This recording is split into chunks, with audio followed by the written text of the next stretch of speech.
So every government, every minister of education has to sit down and say, how do we do policy reforms so that our educational system is actually creating value for change?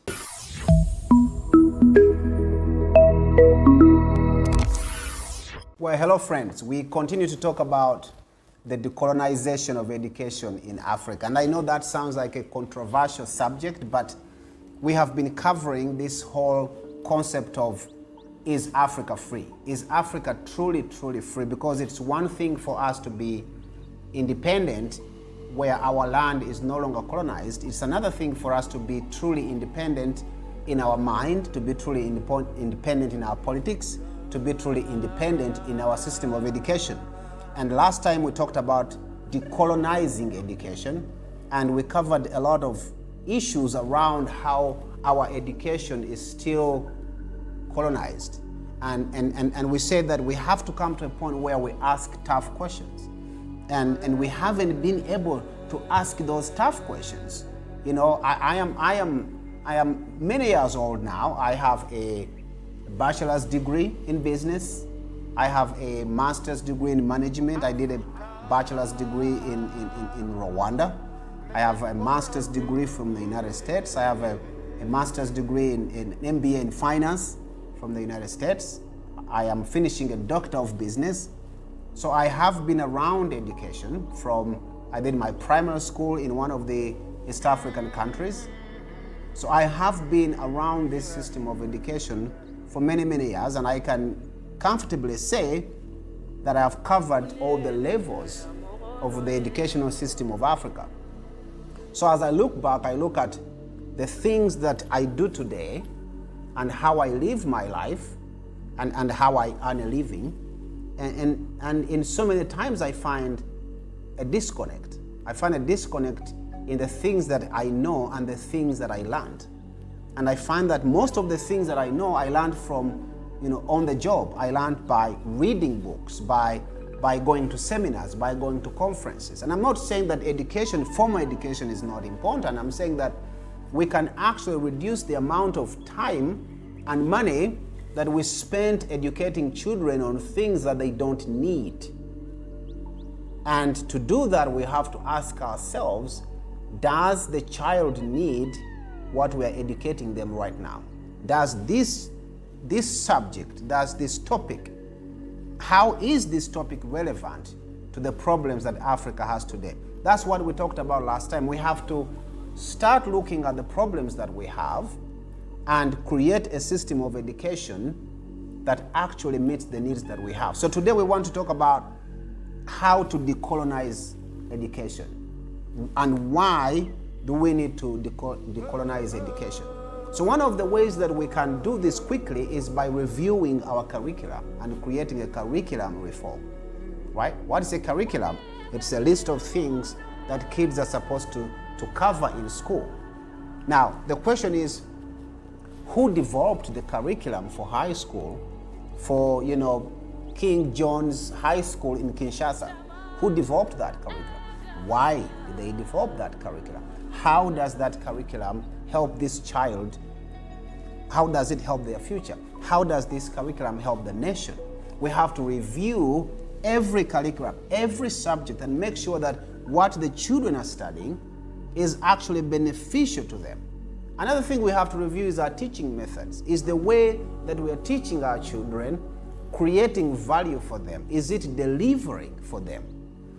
And we also have to look at the institutions that we have. Is the way we have structured our institutions, are the policies of education actually delivering children that are going to change the Africa of the future? Now, we are competing against the rest of the world. We are competing against China, against Singapore. We are competing against, India and the rest of Asia. We are competing against North America. And the world has become a global village. And you have children in other parts of the world working on robotics at age 5, 6, and 7. So as the world levels out, we have to ask ourselves, are we leveling with it, or are we actually being left behind? So every government, every minister of education has to sit down and say, how do we do policy reforms so that our educational system is actually creating value for change? How do we innovate around education? I'll give you an example. You know, my wife and I have been running a charitable organization since 2001. So you're talking about almost 24 years, right? And we've sent a number of kids to college. You know, we've paid for kids to go to college, quite a good number of kids. And then we had a group of children in our sponsorship program that couldn't make it through high school. Some of them, you know, had challenges, and others really weren't good academically, if I can say that. And then so we sent these kids who were not good in academics to go and study, you know, practical training. Some of them were studying photography. Some of them were, you know, studying media and film. And what happened is we found out that the children who dropped out of high school and went to study practical education, media, you know, audio recording, and were making way more money than the kids who were graduating from college. And these kids that were going through this, you know, alternative education were getting jobs even before they graduate.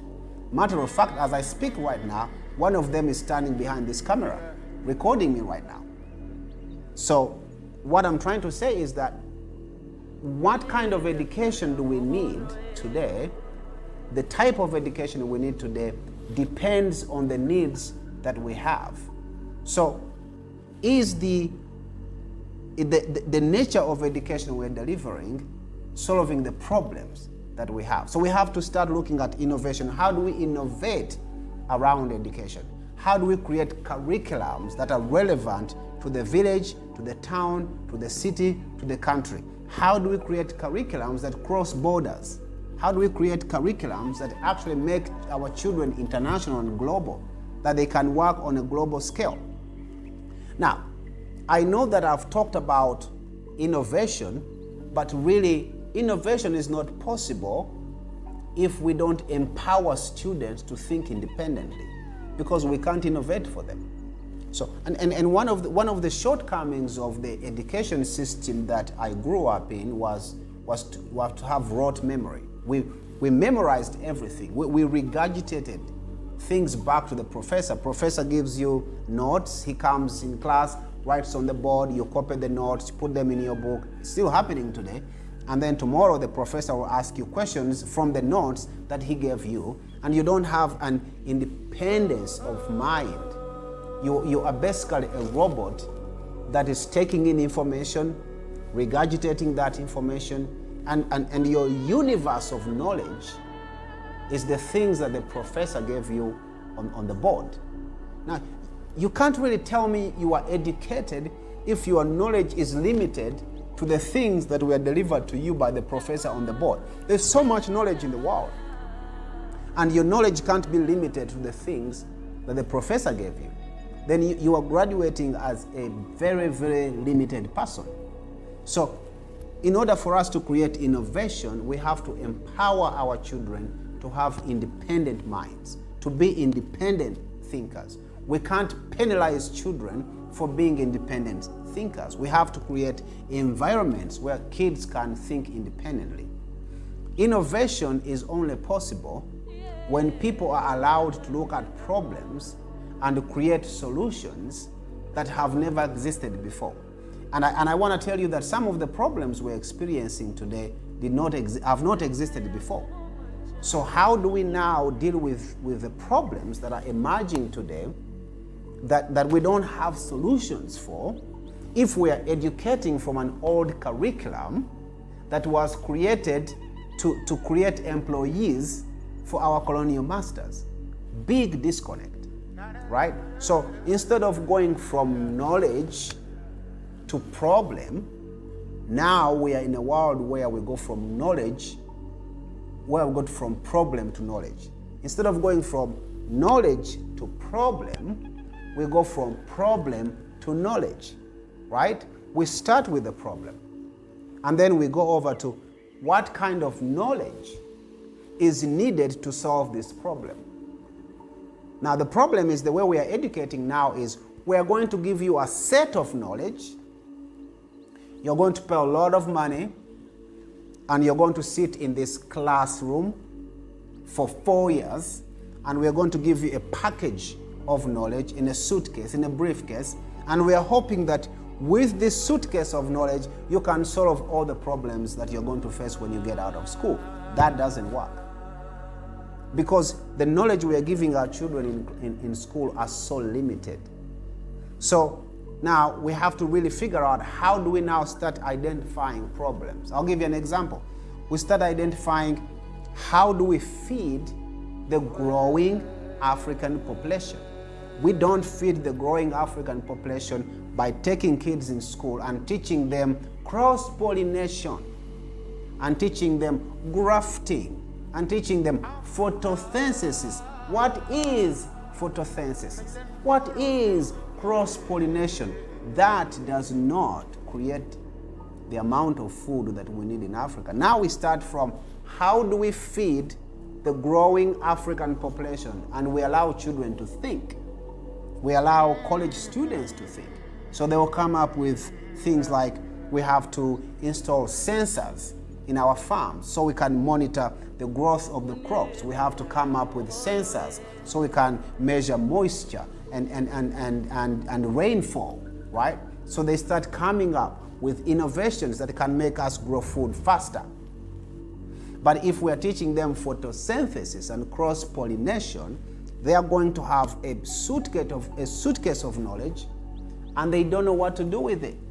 They don't know how do I apply, and I see students struggling, going, how do I apply this suitcase of computer programming? You know, you went through school and you studied, PHP, MySQL, you studied, Java, and you studied C++ and C++, and you've got this suite of computer programming knowledge. But now you're faced with a problem where now you're trying to figure out, how do we create mobility in the city? How do we now make the city move faster using